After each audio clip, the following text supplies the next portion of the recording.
Welcome to AI for Good, the leading action-oriented, global and inclusive United Nations platform on AI. Organized by ITU, in partnership with 40 UN sister organizations, and co-convened with Switzerland. The goal of AI for Good is to identify practical applications of AI to advance the United Nations Sustainable Development Goals and scale those solutions for global impact. In today's session, we're counting on you to use the live video wall feature to ask questions and post comments to help create an engaging discussion.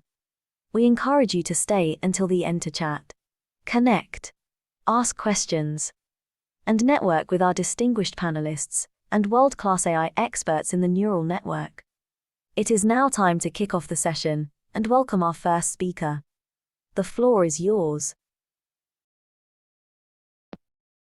Hello, and welcome to this session on GeoAI and the digital transformation of agriculture, water, and food systems. My name is Andrea Manara from the ITU, the International Telecommunication Union. It's really an honor for me to introduce a new episode in the GeoAI Discovery channel of the AI for Good. This series is curated by three outstanding geospatial professionals, Nadine Alamé, Barbara Ryan, and Maria Brovelli. If you missed the previous episodes, don't worry, you can watch the recordings of those events on YouTube or on the neural network to which you are connected right now. I would also like to mention that the ITU GeoAI competition at AI for Good is now running. And one of the problems is cropland mapping with the satellite imagery submitted by FAO and the UN OpenGIS initiatives. And we invite you to participate in the competition. We are pasting right now the link on the neural network. Without further ado, let me now introduce you to Maria Brovelli. Hello, Maria. Hello, Andrea. Maria is professor of Geographic Information Systems and Digital Mapping from the Politecnico di Milano. And she's also one of the co-curators of this GeoAI series. Amongst many other duties, Maria is co-chair of the United Nations OpenGIS initiatives. She's the deputy chair of the UN GGIM, the Global Geospatial Information Management Academic Network. She's also author of over 100 scientific index publications and guest editor of 11 special issues. So she will be moderating the session and she will introduce you to the outstanding speakers of this session. So Maria, the floor is yours. Thank you so much, Andrea. And I want to start also thanking all the people who are connected, because we know that there are many people. It means that this theme related to the digital transformation of agriculture and the GeoAI for agriculture, food and water systems is very relevant. So it's considered something very important, as we believe that. So this is the reason why we decided to organize this panel today. And today we have two of the most qualified experts in this specific domain that will present what are the researches they have been doing in this year. So the first person, the first guest that we have is Yambo Wang. Yambo, welcome here.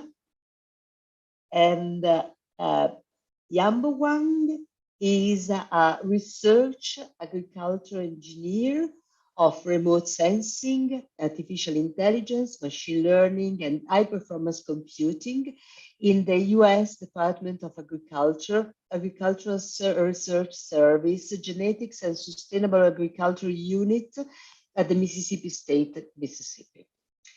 His research interests are very various and many. So you are doing so many interesting things. And Yambo is researching in the areas of precision, agricultural process modeling, optimization and control, biological and remote sensing, image processing and analysis, development and application of agricultural information technology. He originated agriculture cybernetics, and his name is listed in the top 2% of scientists worldwide, published by the Stanford University in 2021. So congratulations a lot, Yambo, for your work. Before joining USDA ARS, Dr. Wang worked at the Texas A&M University at College Station, Texas, and the Chinese Academy of Mechanics and Electronic Industry at Beijing in China. Dr. Wang has authored and co-authored over 200 scientific publications, including 2 books, 12 book chapters, and under 20 peer-reviewed journal articles, and received Best Paper awards from numerous international journals and society. He has served as adjunct professor at Mississippi State University, Texas A&M University, and Delta State University. He has served as editor-in-chief or associate editor to many important journals in the sector. I don't mention all of them because there are really too many. Congratulations again. And he served as panel manager for USDA National Institute of Food and Agriculture and panelist for National Science Foundation and the USDA and IFA and proposal reviewers for many different programs. In the end, he was the president of the Association of Overseas Chinese Agricultural, Biological, and Food Engineers from 2016 to 2017. So really congratulations. We see that we have in front of us a very distinguished speaker. So I'm very glad to give you the word, Jambo, for your presentation.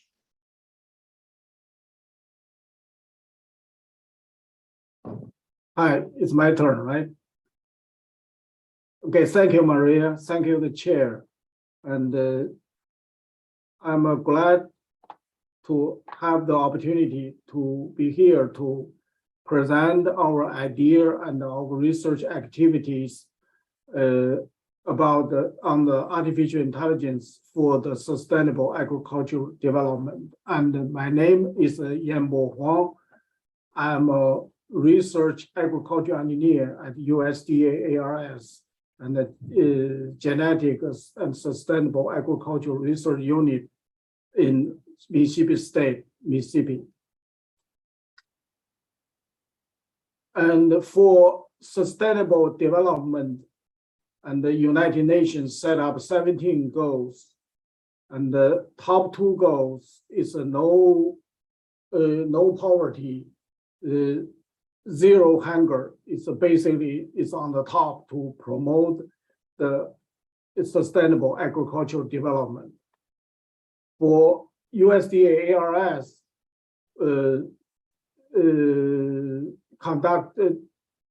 developed the research program for sustainable agricultural development to build the science-based foundations for farming systems of the future using a systems approach without bias for any particular science discipline. And through the efforts, the producer will be equipped with the actionable genetic and manageable options, offering multiple routes to achieving the following 4 goals. Among the 4 goals, 2 of the goals is very closely related to my research. One is for the desired quantity and the quality of yield. And the other. Sorry, Yambo, for disturbing. Can you share your slides? Well, it's not sharing? No, it's not. Oh, I'm sorry. Oh, hold on. It's not.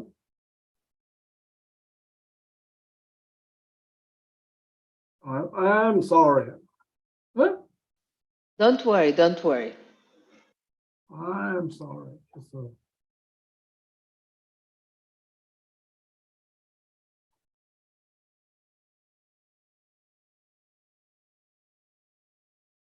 You can quickly recap if you Oh, want. where is the suddenly become too small?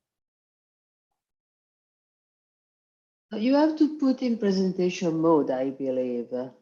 I think it's. Whoa. Put it in presentation mode because it is not in presentation mode. It's zoom close.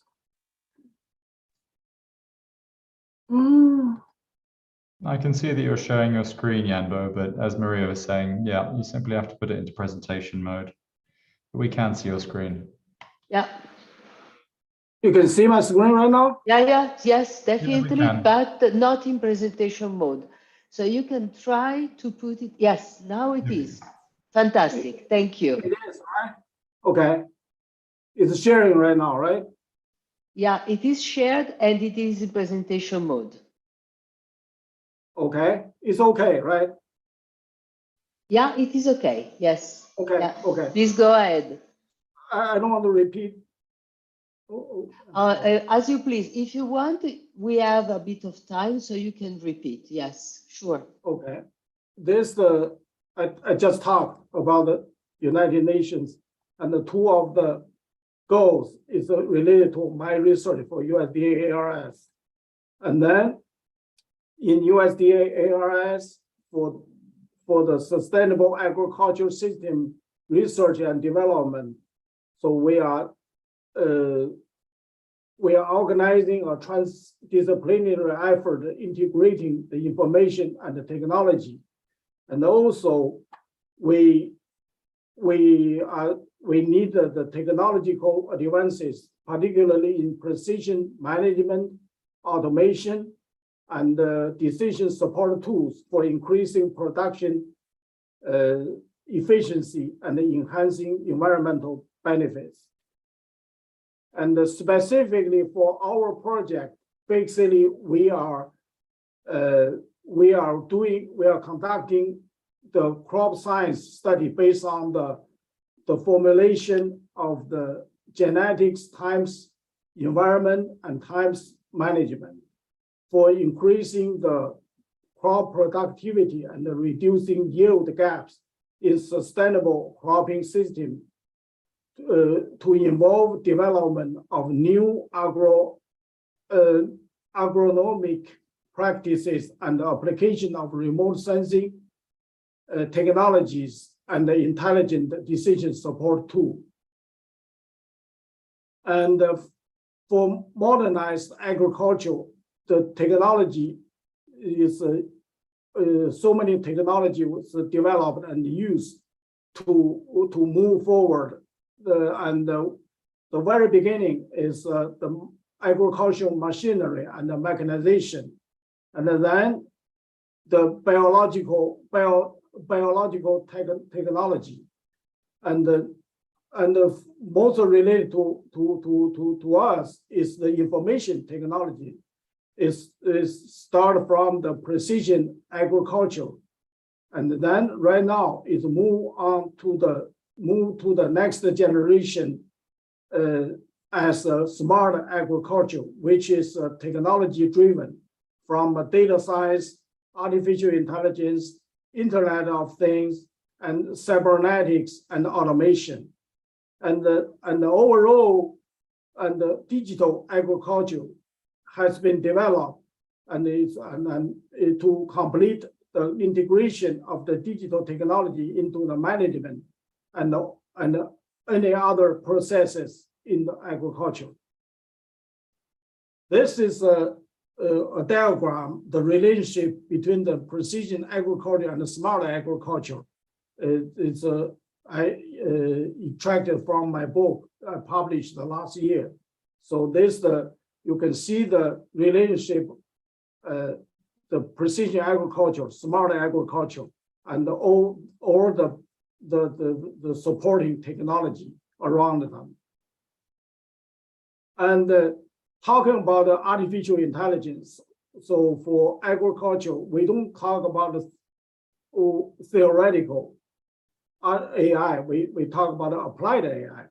Applied AI basically will have a root-based technology and a data-based technology. The root-based technology basically is the symbolic processing, the programmed by so-called the Lisp and the Prolog language.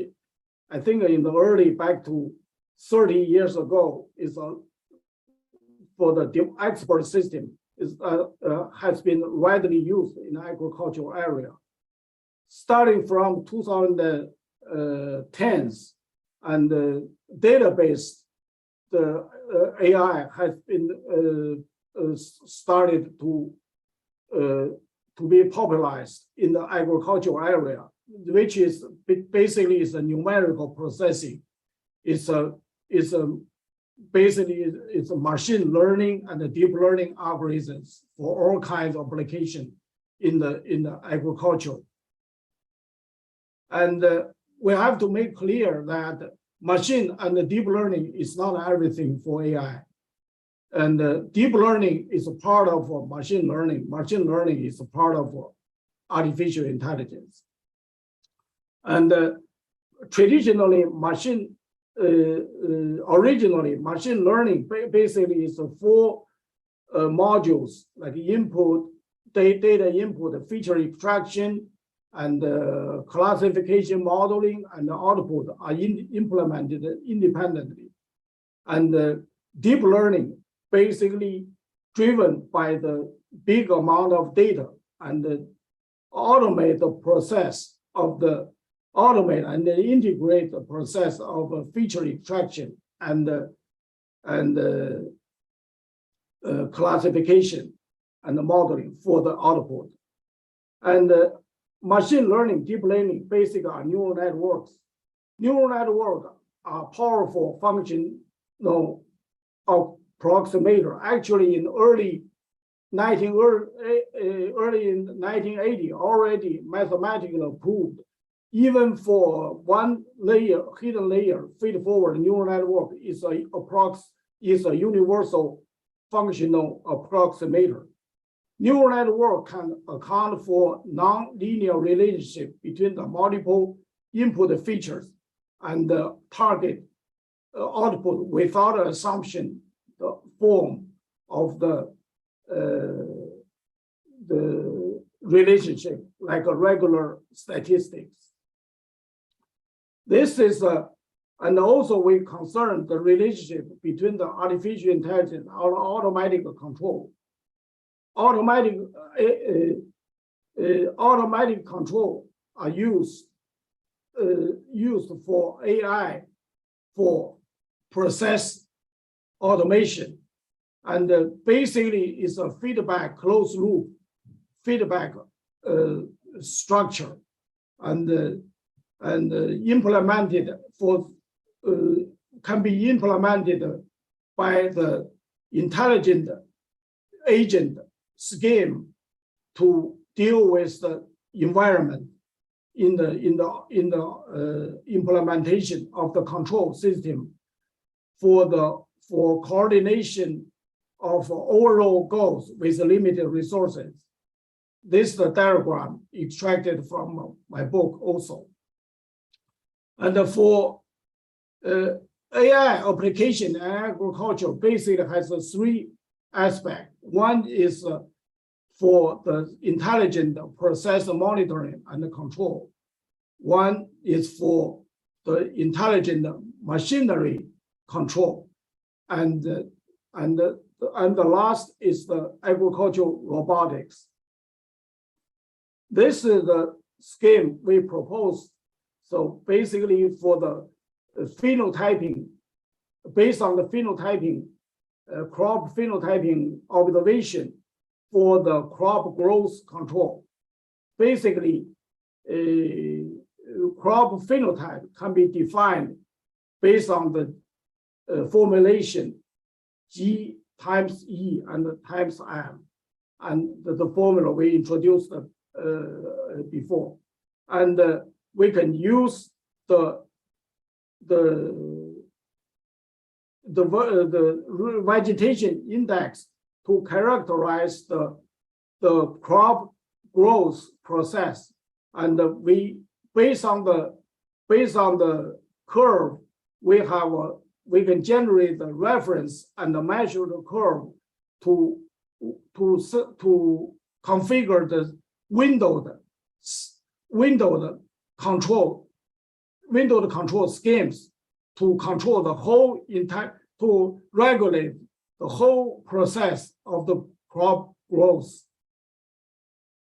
And for the control, we have to model need to set up a dynamic system of model, crop production model for the optimization to maximize the yield. And also for the optimization, we can set up the optimal control with the reinforced learning, which is the third machine learning paradigm, along with the supervised learning and the unsupervised learning for the sequential decisions. For machine deep learning, manipulate the data, the data requirements are high, especially for deep learning. And this is our effort. One of our efforts use the generative universal network to augment the width image in the weight images to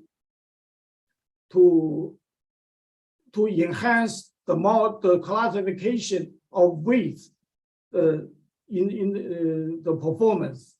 And right now we are in this area, the development is very, very fast. So we are testing some new models, for example, diffusion models, which has been partly proved, even has a better result than using this model. And also, so we are talking about the research of the agricultural remote sensing. Agricultural remote sensing basically has two categories. One based on the scale. One is at a global, national, regional, and the farm scale basically is from the satellite platform. And also in the farm and the field scale is we can use the low altitude agricultural aircraft and the UAV, the unmanned aerial vehicle, and also for the ground. Also, we can use the ground system for ground truthing and approximate sensing. And for specifically for the UAV agricultural remote sensing, we have RGB, multispectral, thermal, hyperspectral, LiDAR, and even SAR, the sensors to collect the crop spectral and structural data, and for this data to provide data for the prescription mapping for the treatment of for the crop nutrient management, plant stress caused by multiple factors such as water deficiency, weed infestation, crop disease, and crop insect. Also for the precision management, zone delimitation, and also for plant phenotyping and breeding. UAV remote sensing obviously has some advantage, but we need more concern some disadvantages. Disadvantages include it only can cover a small field at one flight mission, and to cover a small field like a few hectares, a series of images are needed with high vertical and horizontal overlay. Also, the image mosaics may bring serious radiometric and geometric errors. You can see the deformation from the image, deformation of the truck to understand the issue. And one of the projects where we are doing right now is use UAV remote sensing for crop yield prediction using machine learning. Traditionally, we just use the vegetation index, something to predict the yield. This is the typical curve we generate for the soybean yield prediction. But with the recent advances in remote sensing and artificial intelligence, phenotypic information can be obtained and integrated with agro-meteorological data for better prediction, yield prediction. However, for this effort, we need a comprehensive data sets. But doing this in situ data collection in field over a large spatial area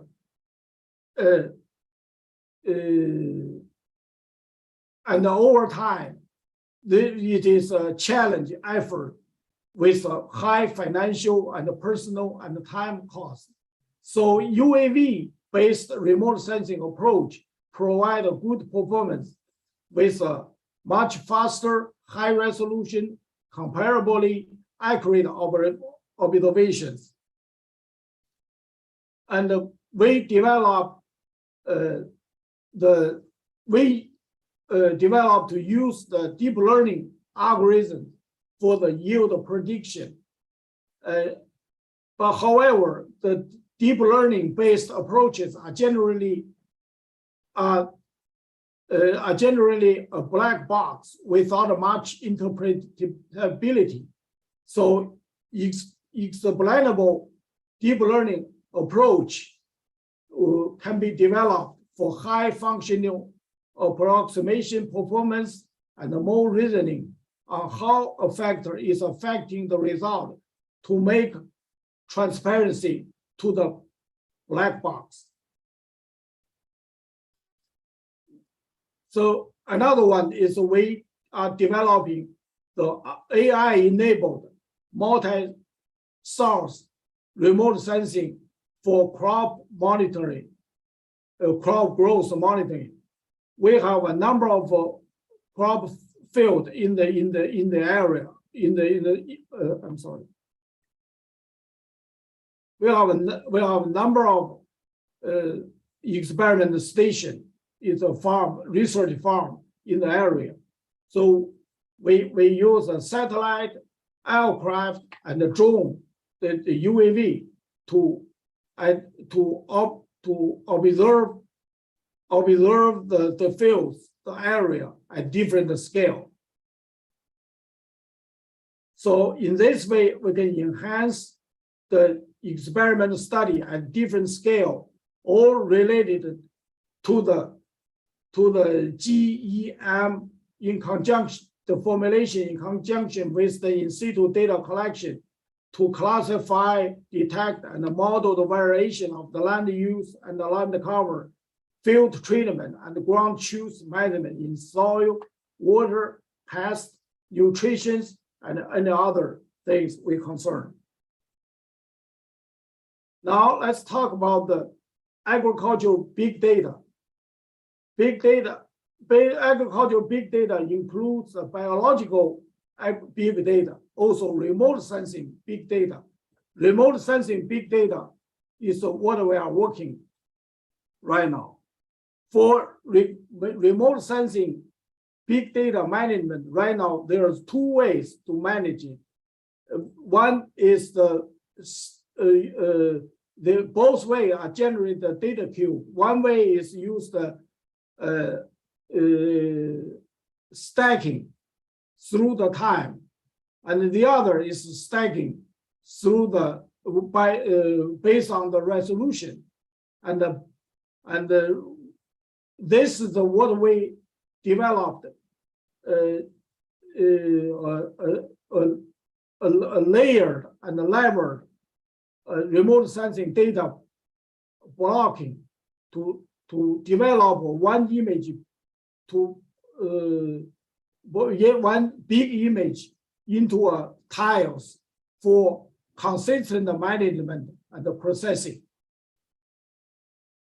This is what we did for our one of the research farm. This is a color infrared image. Is with higher resolution. We can decompose this image into the tiles in the blocks of 0.5 degree by 0.0005 degree. So that's very fine decomposition. Also, we can for the thermal imaging in the same farm, because the resolution is much closer. So we can decompose it into less pieces for the tile management with the block of 0.01 times 0.01 degree blocks. Okay, that's it. I'm sorry for the any inconvenience at the very beginning we caused. So if you have any questions, we can answer. So I can answer. So thank you. Thank you so much, Yambo. And despite the initial problem, I believe that we were able of solve everything, and the people can listen and look at your presentation. So thank you. It was really interesting, clear, and I believe that we can see if there are questions later on after the second presentation. So I will ask all the people who have questions, please, to send their questions in such a way that after the second presentation, we can discuss a bit about the topics, the interesting topics that were presented so well by Yambo. And now we go to the second guest. So the second guest is Zhongxin Chen, who is a senior IT officer at the Digitalization and Informatics Division at the United Nations Food and Agriculture Organization. Currently, he is leading the development and operation of FAO and in-hand initiative Geospatial Platform, agricultural applications of cutting-edge technologies, including artificial intelligence and geospatial IT. He is co-chair and of the GeoAI working group of UN OpenGIS, and then before joining FAO in 2019, he was a researcher professor at the Institute of Agricultural Resources and Regional Planning, Chinese Academy of Agricultural Science. And he was also the director of the Department of Remote Sensing and Digital Agriculture at the this Institute of Agricultural Resource and Regional Planning in China. But he received also prizes. So he was honored by the National Outstanding Agronomist by the Ministry of Agriculture in China in 2015. So congratulations. He has engaged in promoting agricultural benefit using data science, artificial intelligence, geospatial IT, including remote sensing and GIS since 1999. Its main research interests include agricultural digitalization, agricultural geospatial information platform and infrastructure, IT applications development, agroinformatics, and so on. He has been PI for more than 50 national, ministerial, and international scientific research projects. He has published more than 200 papers, books, chapters of books, reports.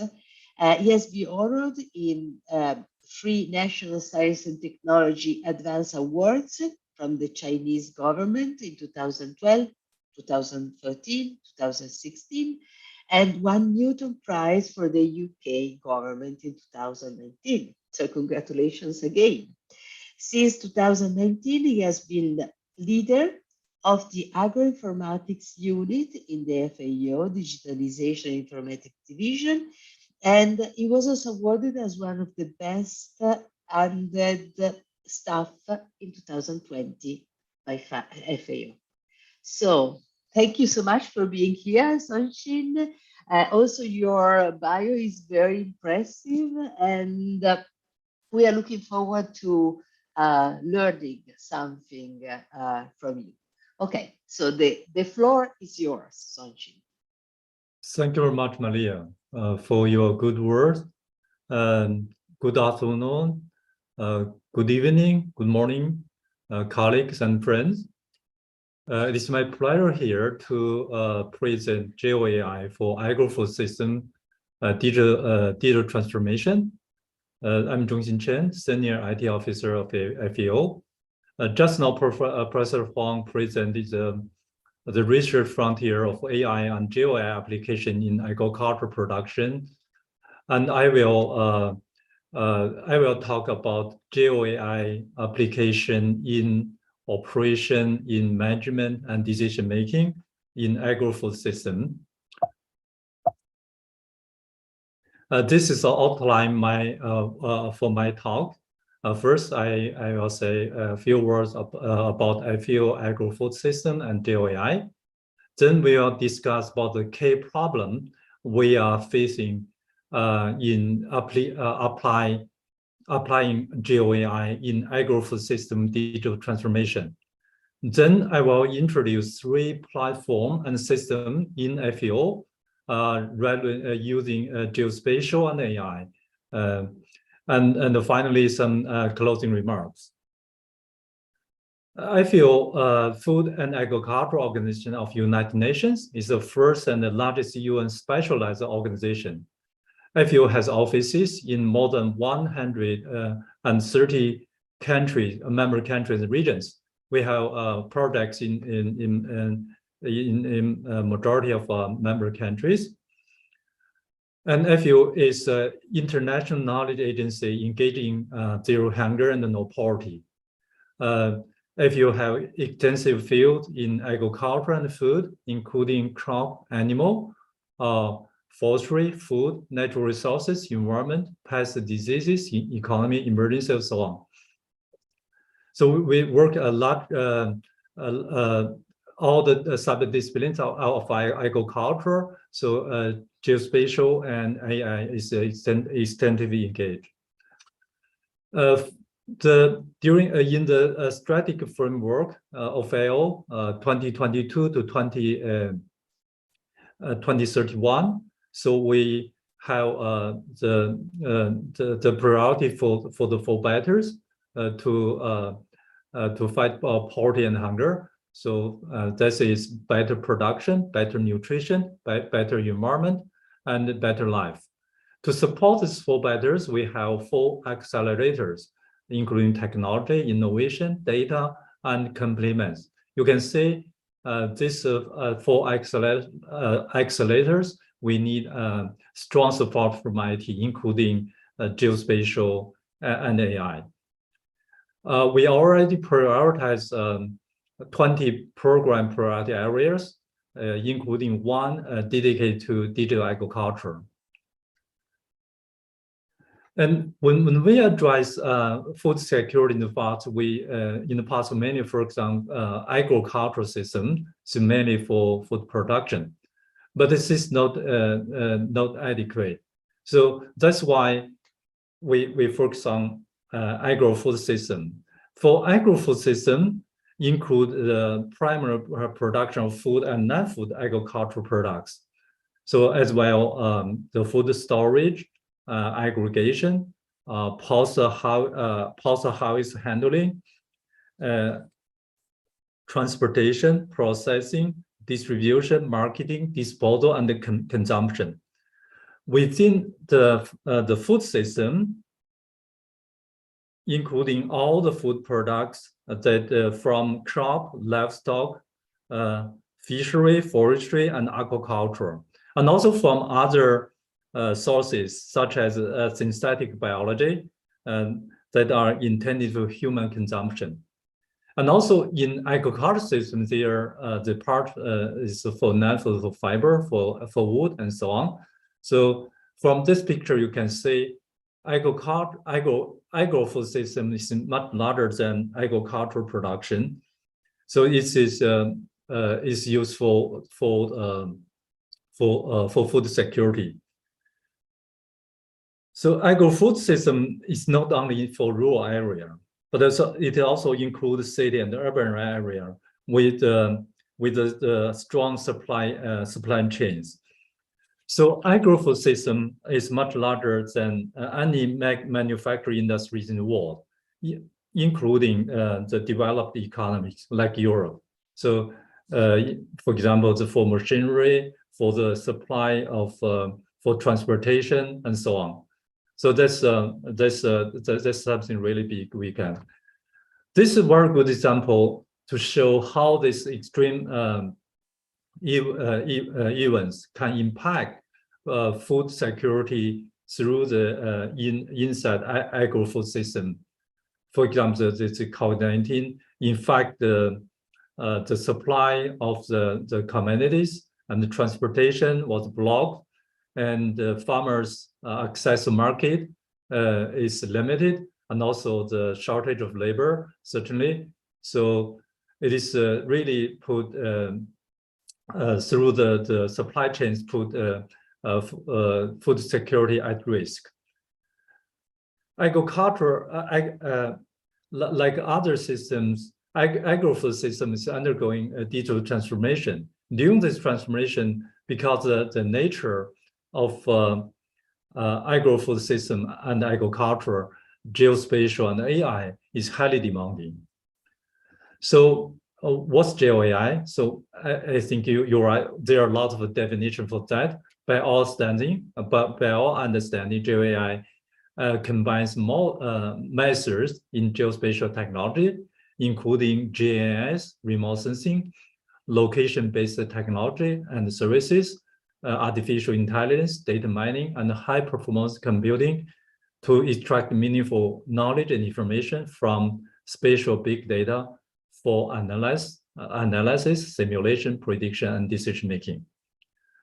So there have been huge amount of applications of geospatial and AI independently in agriculture and agri-food system. But the application of GeoAI in agri-food system is rather new and booming. And then I just list some GeoAI application and possible applications in agri-food system. For example, including the quick near real-time crop mapping with machine learning, quantitative remote sensing for parameter inversion to support agri-food system, forestry mapping and monitoring, fleet and agricultural monitoring, pest and disease monitoring and the damage analysis, disaster and emergency management, GeoAI analysis and prediction, social media, big data, AI processing for agri-food system, and also agricultural knowledge discovery. There are a lot of problems we are facing to use AI in agri-food system digital transformation. So I just list 5 of them here. The first is certainly is the AI algorithms, and the second one, just as Professor Huang talked in his speech, the data, the big data, and the third one is knowledge management and discovery. And the fourth one is something in the application and operation beyond the information structure, because right now a lot of efforts in AI, GeoAI, in agrifood system is mainly for information extraction. And the last but not least, the GeoAI ethics. So the first for algorithm, so it's a very hot topic in GeoAI, not only in agrifood system but also in other fields. There are a lot of algorithms. I will not go into detail for that. I believe it continue to be the very hot domain to research and application in the near future. And I'd like to discuss the algorithm and the data. So here I show an example for crop classification using remote data. So in the past, in the past decades, we invest a lot of time and resources to improve the algorithms. But you can just see the result. So if we evaluate in terms of accuracy, so the majority of the algorithm is quite similar. But if we can use just, we put more data there. We use time series data. So we use very simple decision tree method. So the accuracy can improve very quickly. So for this one, for large area, so we can reach the overall accuracy at 98.5%. So that's why. So the data, the big data, is quite important. It's fundamental for GeoAI application in agrifood system. And another one is equally important, is for the knowledge. So AI. With AI, we need a strong support from knowledge. We already have in this agrifood domain. For this, if you already have relevant system, one is for knowledge management, the agris. Another one is for semantic and managed in agrifood system. We call it agri-work. But there's still more work to do in this field. And just as talked, so GeoAI application in agrifood system mainly focus on information extraction, but still some efforts for prediction, for system simulation to support the actual information application for operation and the decision making. So an emerging field in this regard is digital twin application in agrifood system. So it just started, and there are a lot of work to do. And we can do that to improve the digital transformation for agrifood system. The last one is something is also quite new for GeoAI ethics. In 2020, in the year 2020, there's a realm call for AI ethics. This is a general AI, not only GeoAI. So it's called by Vatican, Italian government, and Microsoft, IBM, and FAO. So in this call, they outlined 6 principles. The first one, transparency. Second one, inclusion, accountability, impartiality, reliability, security, and privacy. Especially the last one is quite important in operation of GeoAI in the real world, in agrifood system. All this one is just in principle. There are more work to do, for GeoAI, and also for GeoAI in the domain of agrifood system. So that's something really important if you want to apply GeoAI in operation in the real world system. And then I will go to the second part to talk about the IFU systems relevant to geospatial and AI. And just as we talked, the data, the big data were very important. For this purpose, IFU developed this hand-in-hand initiative geospatial platform. Actually, it's a de facto IFU's geospatial infrastructure. It is cloud-based, it is standard-driven, it compiles with OGC and ISO standard, and it covers all the sub-disciplines in agriculture, agri-food system, from animal health to trade and market, and there are huge amount of data. We federate and ingest different various kind of formats of data, including tabular, raster, and factor data, and also the organized in flight attribute list, and also multi-dimensional data cube, and including statics and the stream data, also covers observed or calculate model data. This is our structure of the system. So it is well developed based on the IFU data and applications. And then we have this, we use a GeoNetwork SICAN for data cataloging and federation. Then upon that, we use TerraDS for data visualization dissemination. And the data stream can be used for data analysis, use geospatial tools like Google Earth Engine, ArcGIS, QGIS, and so on.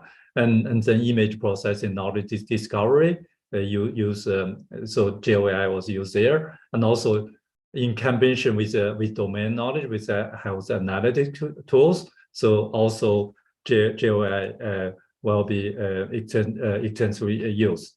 And this is the first part for cataloging and metadata, use OGC and ISO standard. And then the second model for visualization. So you can use this hyperlink to access the data. And there are massive data integration based on multi-criteria analysis on the fly for all the data in the platform. And certainly for the 3D display and analysis. And we have, water is quite important in the agri-food system. So there are a lot of data relevant to water. This is agriculture water available for livestock, and this one water available for crops, and this is water available for drinking, and also for global change study. This greenhouse emission from soils, and this greenhouse emission from dairy cattle system, and also this platform support various models. This one is a use case for mobile storage location optimization during COVID-19.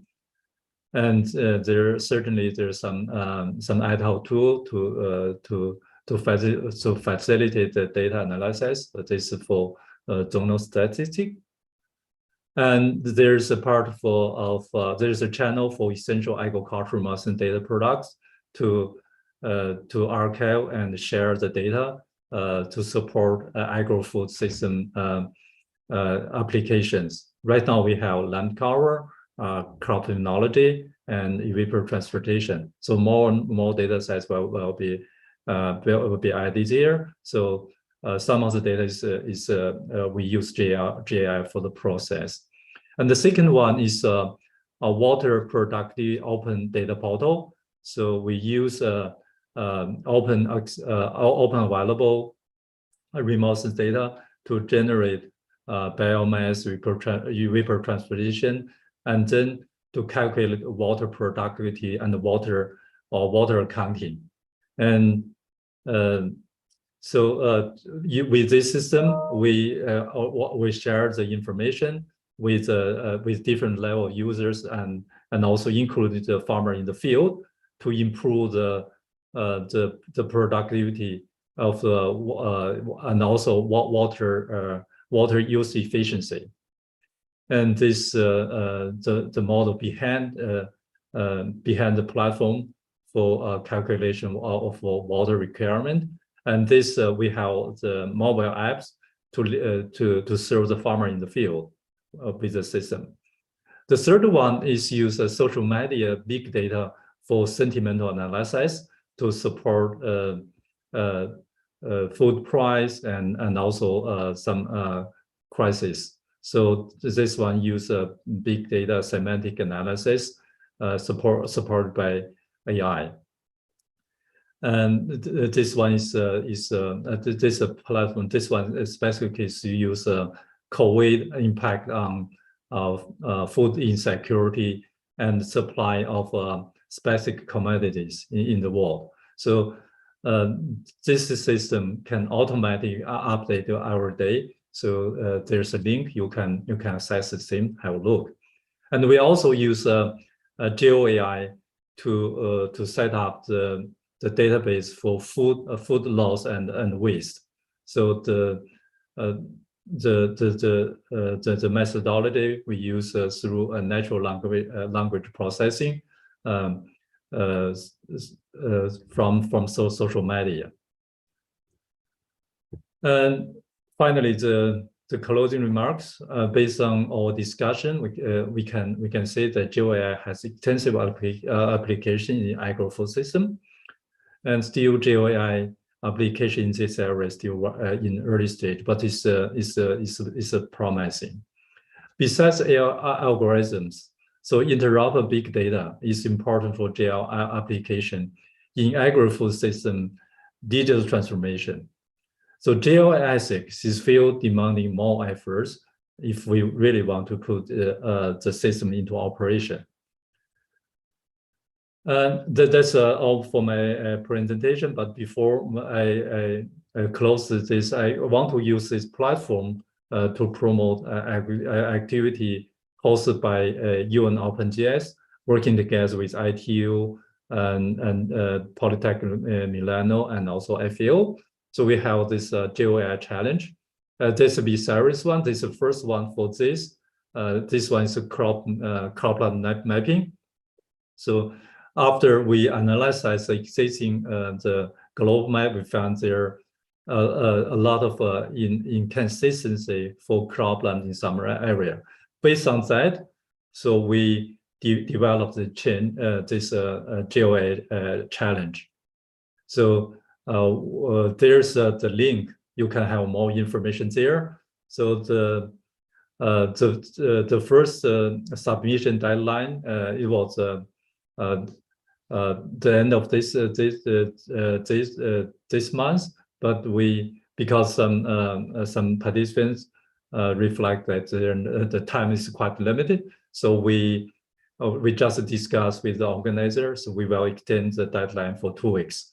If you are interested, you encourage to join to submit your plan and compete with a peer from all around the world. That's all of my presentation. If I have any question and comments, I am more than happy to hear from you. Thank you. Thank you, Sanshin. A very, very informative, very good presentation. Thank you, giving us the overview about the different points of view of GeoAI. But at that point, I want to call both of you, Yambo and Sanshin, if you can hear, yeah, because there are some questions for you. So I will start with the first question, then you can decide who wants to answer.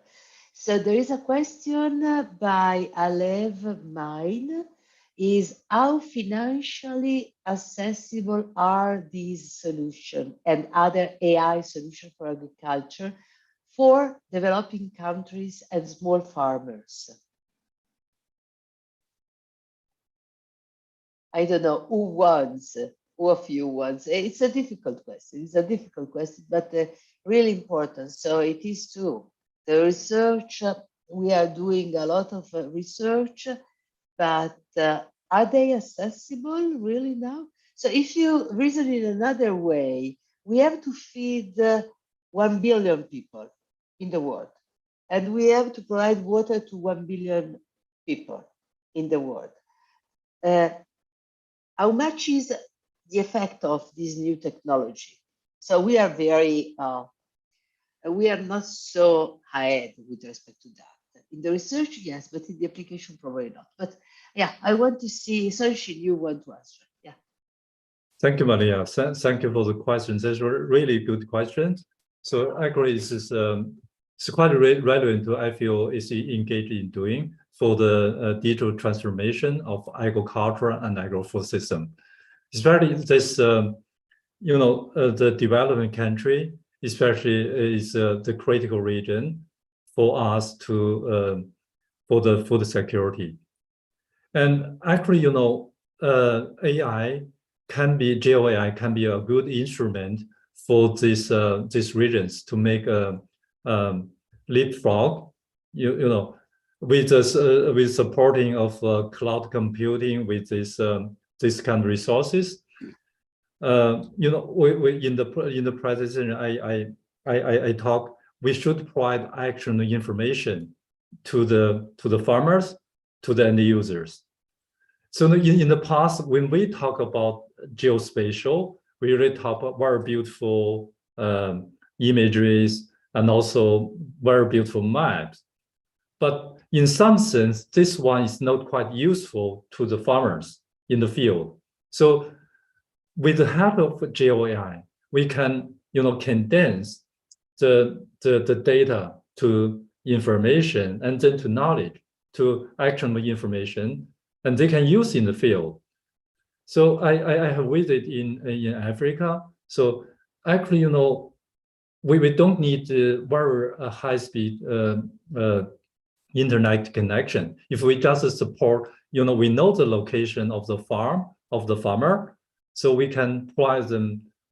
For example, for the food production, we before the sowing season, we taught them what is optimal crop they should plant, and then when it should be planted, and how they can irrigate and tillage, and so on. And when will be the optimum time for harvest to be more profitable, to integrate the various information, including the information from the market. I think this really there are a lot of work we can do, but it's really promising to use GeoAI to promote food production in these developing countries, to make their agriculture more productive and also more profitable and more sustainable. That's something we can work together. Yeah. Thank you. Jambo, do you want to add something? Yeah, actually, I agree with Zhongxin's the point. Actually, we have experience. So I think the farmer used whatever remote sensing like AI. So they need help to so Zhongxin talk about the GeoAI, what kind of other tools can help. For example, based on my experience in my area, the farmers, a lot of farmers, they bought their drone itself, UAV, they fly their field, they look at the image.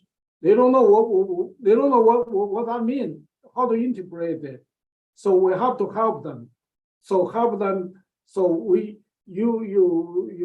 to interpret analysis. So that's very important. So to let them to understand the science, understand what happened in his field, and for him to make decision how to increase their productivity.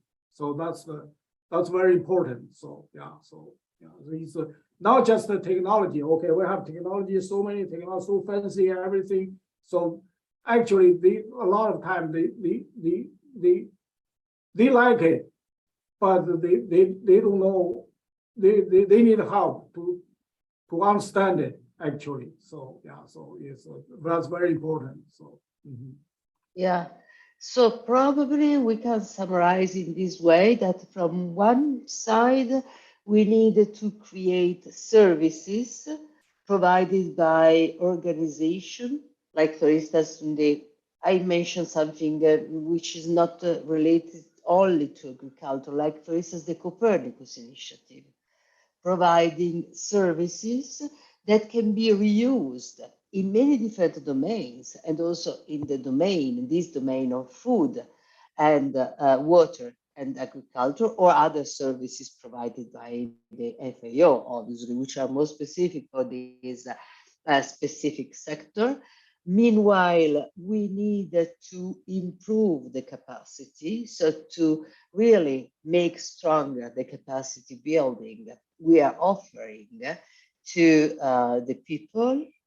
And then probably the last point is to consider a sort of community science.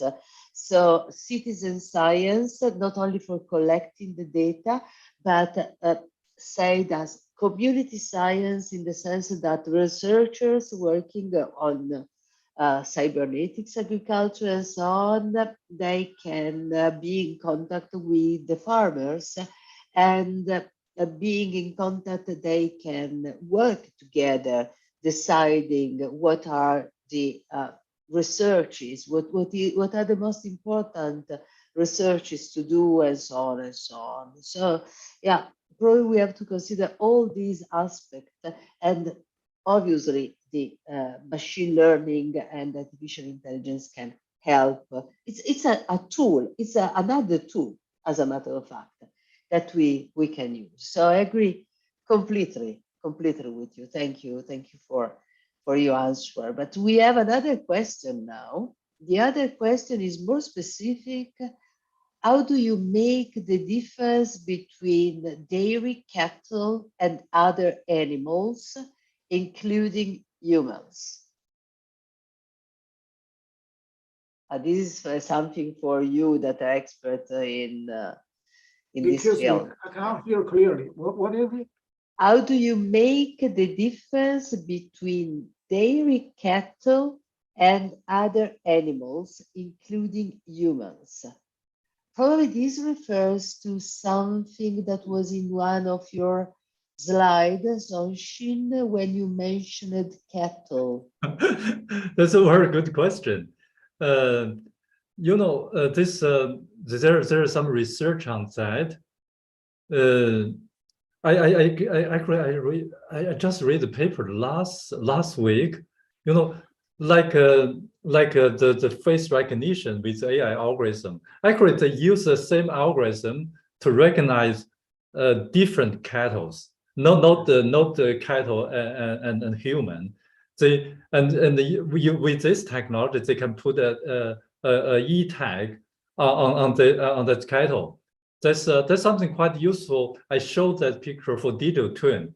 You know, we know which cattle is where. That's quite useful. Not only that, so we can use some sensors to have more attributes for that cattle. Just really make another digital copy of the farm and make our management more advanced, more timely. There's something still I think still under research. It's still not operation, but we still have some to do the research and do the transformation. Very interesting. Okay. Yeah. Okay. Yeah, Thank you. the research in this area is more and more. And the very beginning, like such as the precision agriculture, mostly concern is a crop production, but right now it's more and more it's on the livestock animals. So it's a lot of like AI, machine learning, robotics, everything is on the animal farms. So it's to monitor the animal behavior every day, and to monitor the welfare of the animal, the effect, everything. So it's make it all like we call the precision animal farming or smart animal farming, whatever. So supported by the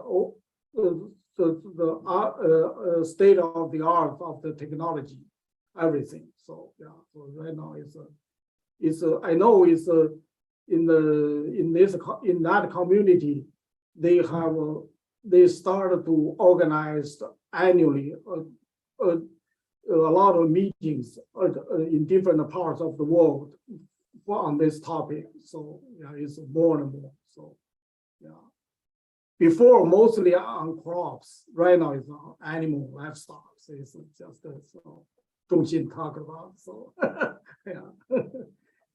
Okay. You know why? So animal and dairy is more profitable than crop. Oh yeah, it's much higher profit. Yes, it is. Okay, thank you. Then there is I have a question for Yambo. Given your experience, which is so huge, I want to understand if you are able of giving a sort of percentage. So if if you saw in your experience something, how to say, where the traditional way of agriculture were used, and then the passage to this new cybernetics agriculture. In your opinion, what can be the percentage of improvement in the sustainable agriculture? Like, can improve the 10%, the 50%? So you mean the Yeah, I want to have, if possible, obviously it's not a correct number, but I want to understand how important is it. If we are speaking about a small improvement, the 10%, or something like that, or if in your opinion we are speaking with something that is really fundamental, changing completely the possibility of with respect to food and agriculture. Because my great problem is to feed 8 billion people. This is my great problem, because the population is increasing and we have to feed them. Yeah, I think I'll talk about the technology called renovation of the whole industry. Is that right? If that's possible, is that right?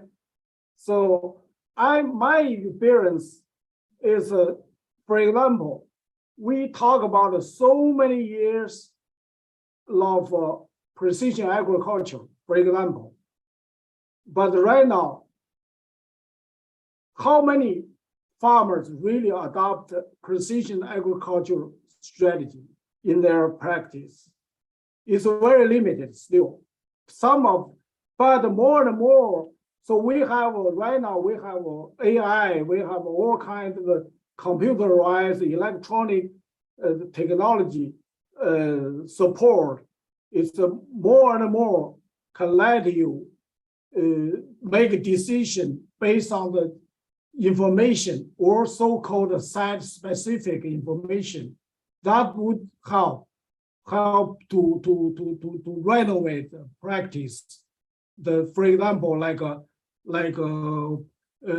irrigation management, so like pest management, like a nutrient management, so everything. So it can be. I think still the right now the people, I still want to emphasize the technology. Right now, everybody talking about AI. What is AI? So like most people right now, you go to the computer science professor, they teach class. Right now, machine learning, deep learning is AI. That's almost everything. But actually AI include a lot of more categories. So it's but even for AI, that's why I talk about today at the very beginning, a few slides, what's the basis, why we use the AI. So why you use the machine learning and deep learning. Actually, So traditional pattern recognition, a lot of algorithms still valid, still working. Sometimes it's even work better than so-called artificial intelligence. So how can you? I think I have 2 years ago, I have a meeting in Taiwan. I met 2 scientists, one from the GMC, one from a utility company in Dallas. They make a presentation. Everybody talking about the machine learning, deep learning. They don't. They just talk the method. They created the algorithm based on what their analysis, the system analysis. They said, what's the best approach? Best approach is the most suitable approach. It's not the most advanced, most fancy approach.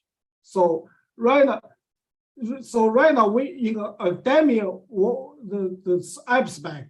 For example, right now I'm a number of journals editor. I look at the paper. The people just write. There are no rationale, no justification. Put 4 or 5, even 10 machine learning algorithms on. They said, I said, why? Do you need that? So it's we have a lot of technology. Zhongxin talk about the digital twin. I have a digital twin project right now. So what is digital twin? So how much different from the traditional concept system simulation? Yeah. So maybe they have some outside physical appearance, but inside actually, I think still the system simulation. A lot of things. So what is cloud computing? Cloud computing is a computer network, but it's a device upgraded concept maybe. So we said that the technology to renovate the practice to totally actually this gradual process is very big at the early stage already improving the process, but right now it's just maybe or may not we are at the point of breakthrough. I'm not exactly sure. So right now, so it's yeah. So even AI have a high-low a number of times. I talked about 30 years ago we use an expert system, but right now we use the machine learning. But high-low, you never know. In a few years, people give a lot of negative comments of AI. It might be in a few years, so people stop using it. It might happen.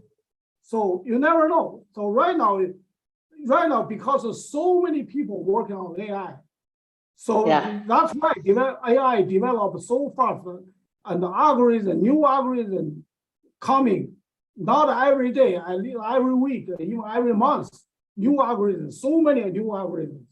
So yeah. No, in any case, it is true that we have to put our brain in what we are doing.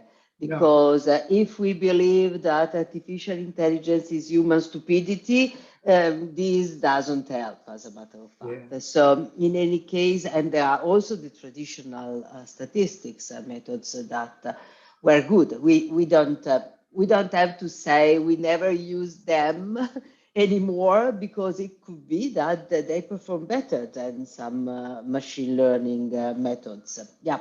But I agree with you. In any case, the main point is to understand what we are doing. This is the main point. Yeah, we have to be clear based on what your purpose, why you do this, how you do this. Yeah, sure. Yeah, sure. Yeah. Definitely. We are not just because of use it, because it's fancy, it's advanced, we use it, that's all right. So. Yeah. yes, definitely. But I was starting from your presentation, I want also, just for wrapping up, And as I'm an educator as well, I'm professor at the university, you were as well, I want to tell all the young people that are listening to this panel that, in my opinion, the most important message here is that there is a lot to do. There is a lot to do in terms of research because all these technologies are new, and therefore, from the point of view of research, there is a lot to do. But also, we need to have more experts in some discipline, like GeoAI, geospatial information. And so definitely, guys, there is a lot of space because there is a need of experts in this field. And therefore, if you want to think about your career, your future, for sure, these are fields where there is a strong request of new experts because all these topics are new and therefore we need to have you, young people, working on that. Do you agree with my message? Yes. Okay, so we can close in this way.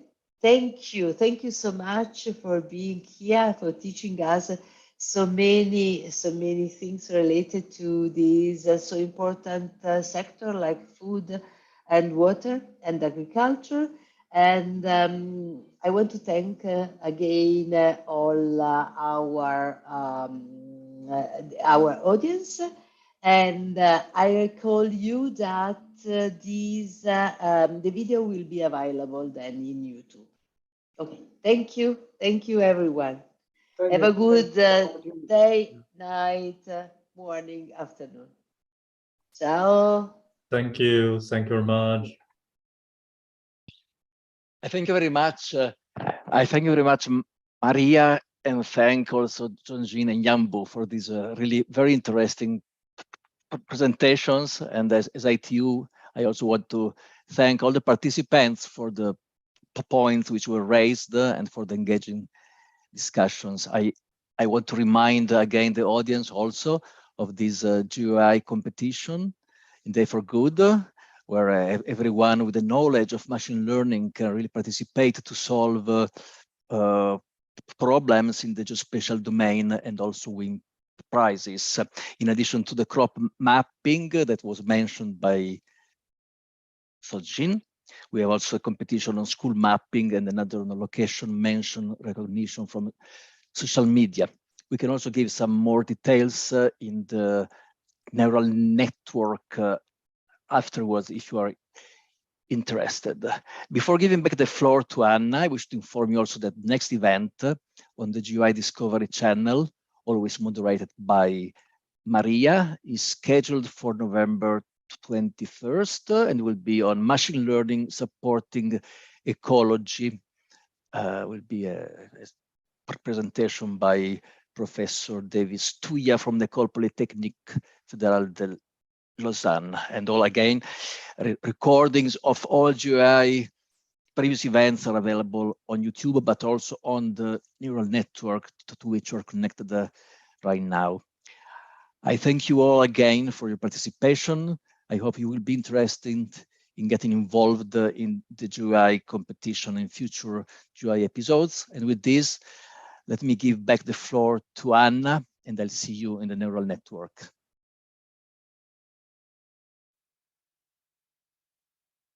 Thank you for participating in today's AI for Good session. We hope you've learned something new, innovative, and engaging in today's event. We now encourage you to continue the conversation on the live video wall in the neural network. Here you can ask questions, like and comment, share links, complete the poll, connect with interesting profiles, or speak one-on-one using the chat and video function.